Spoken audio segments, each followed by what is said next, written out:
आणि त्याही वेळेला मला सांगितलं होतं की थोडं हिंदी मराठी असं बोला. पंचायत अशी होती, एकदा मराठीत बोलायला सुरुवात केलं की सलग मराठीमध्ये बोलणं होतं. हिंदी में बात शुरू करे तो हिंदी में शुरुआत होती है.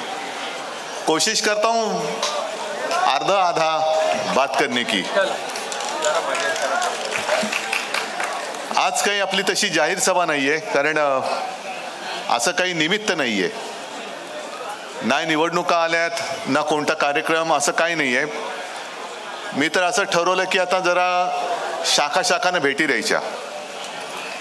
कुछ दिन पहले मैं उल्लास आपको मिलने के लिए धारावी में आया हूं. निमित्त आहे शाखा भेटी, पण गर्दी एवढी होते की शाखेचं दारच मला दिसत नाही. आणि आता स्टेजवरती आल्यावरती विनायक राऊत म्हणाले की आम्ही शाखेत बसलो होतो. म्हटलं शाखा कुठे? ही काय इकडे? आता दिसते कुठे शाखा बघा. सगळी गर्दीच गर्दी आहे. आणि पूर्ण महाराष्ट्रामध्ये हेच झालेलं आहे. जिथे जातोय तिथे लोकच्या लोक झुंडीच्या झुंडी रस्त्यावरती येत आहेत, मैदानात येत आहेत. हे जे काय सरकार है, सरकार के खिलाफ एक असंतोष है. और मैं मानता हूं धारावी में और कई जगहों से ज्यादा असंतोष धारावी में इस सरकार के खिलाफ आहे की नाही आहे. आणि मी तर लढायला उतरले तुमच्यासाठी. तुम्ही सोबत राहणारच की नाही आहात? कारण एक नवीन तरीका उन्होंने ढूंढ निकाला है. सरकार की जितनी सारी यंत्रणा है, मतलब ईडी असेल, सीबीआई, इनकम टैक्स, यहां तो मैंने सुना कुछ रिटायर्ड पुलिस अफसर को भी लगा दिया है काम पर. गुंडागर्दी बढ़ती जा रही है. मग त्यांच्या मागे काहीतरी लावायचं आणि त्यांना पक्षात फोडून घ्यायचं. आपल्या इथले पण काही जण आपल्यातले नाही, पण इकडचे तिकडचे त्यांच्याकडे गेले. विकाऊ माल असतो तो विकला गेला, हरकत नाही. पण मला माझी निष्ठावंत मावळे सोबत आहे, तोपर्यंत लढण्याची मला अजिबात चिंता नाही आणि विजयाची तर अजिबात नाही, कारण जिंकणार म्हणजे जिंकणारच. तुम्हाला सर्वांना कल्पना आहे. आता विनायक राऊत जे बोलले, संजय राऊत जे बोलले, मोर्चा काढला तेव्हाच मी म्हटलं होतं की तुम्हाला धारावीकरांना एक तात्पुरती व्यवस्था म्हणून, त्याला काय म्हणतात, ट्रान्झिट कॅम्प म्हणून इकडनं उचलतील आणि मिठागरात टाकून देतील. तेव्हा निर्णय झालेला नव्हता. मग काही जण सरकारमधले म्हणाले की असं काही होणार नाही, उद्धव ठाकरे असंच काहीतरी बोलतोय. आणि बरोबर गेल्या काही दिवसापूर्वी कोणी जागा मागितली?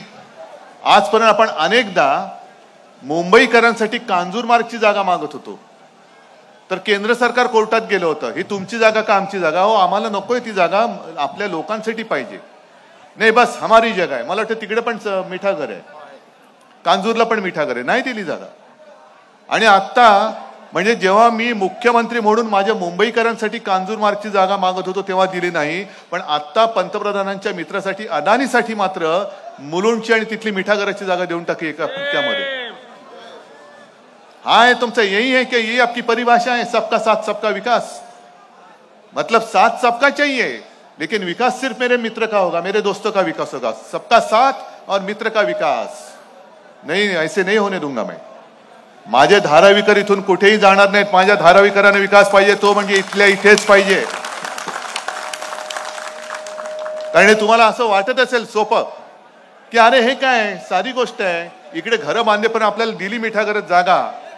पण एकदा जर का तुम्ही मिठागरात गेला तर परत तुम्हाला धारावी दिसणार नाही, कारण ही जागा दुसऱ्या तिसऱ्याच्या नाही तर खुद्द अडाणीच्या घशामध्ये घातली जाते. म्हणजे धारावी तर गेलीच आणि मिठागर पण गेलं. आणि मग तुम्ही जरा विचार करा, मिठागराची इकडे फेरफटका मारून या, बाकी सोयी सुविधा तुम्हाला देणार कुठून, कशा देणार? किती वर्ष तुम्ही तिकडे राहणार? काय होणार तुमच्या मुलाबाळांचं?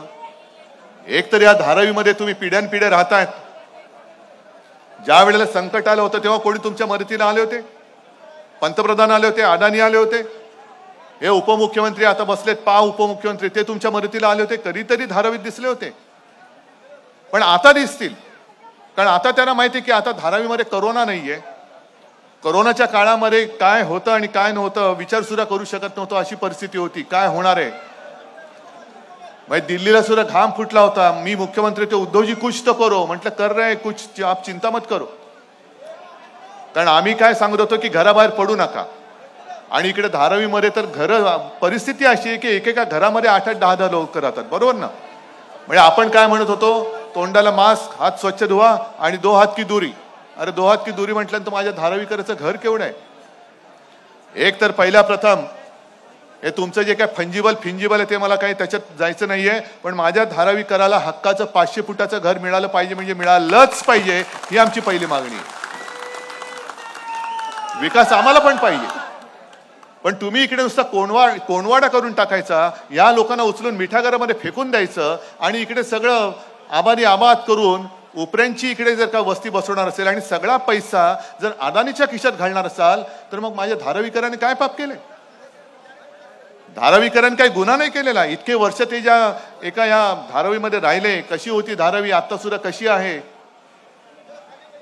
ही आता हिला सोन्याची किंमत आली. पण मुंबईतने एक उद्योगधंदे घेऊन जात आहेत, डायमंड मार्केट घेऊन गेले, आणखीन सगळे ओरबाडून घेऊन जात आहेत, आणि आता त्यांना ते कमी पडतंय म्हणून धारावीच्या विकासाबरोबर अख्खी मुंबई ते विकत्या अडाणीच्या खिशात घालायला निघालेले.